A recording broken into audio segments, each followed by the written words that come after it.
Hi everyone, Damien here, and welcome to episode 9, I think, of the SpectraLayers 13 for post audio series. And in this one, I have a really stinky piece of dialogue I need to fix. And now, the starting lineup for the... So there's an echo in there, there's crowd, there's all that kind of stuff. It's not particularly, I mean, this is archival. I've just had to work with this on a TV show, so I'm using it in that context. Let's send it over.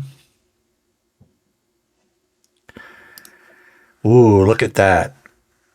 That is the flyback from probably a monitor on site. So one of the things I can do is a marquee tool, and then the gain module, I can just bring it down to my normal -7 and then just apply it until that disappears. It's typically the first thing I do when I deal with these things, get rid of that high frequency stuff. And now, the starting lineup for the American... So what we haven't done is unmixed crowd. Let's actually see what happens with unmixed crowd.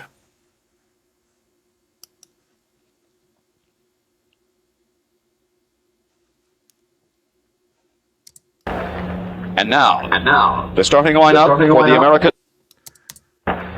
And now, the starting lineup for the American... It's not bad. It gives me more isolation. I'm now painfully aware of this hum down here. So usually this is how I kind of deal with it because it's so quick, and then just hit the gain. I have that set to Shift G.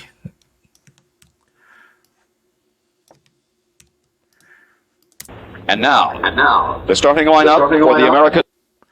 So we have a second thing. And now, the starting lineup for the American...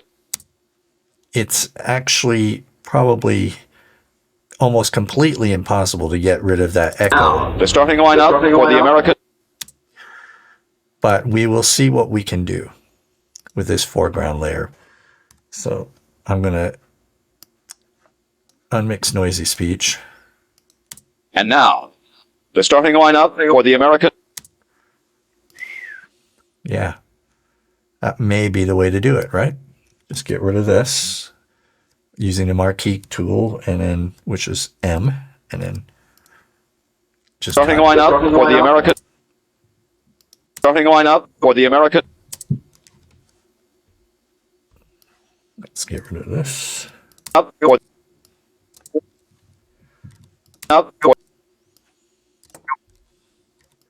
for the American...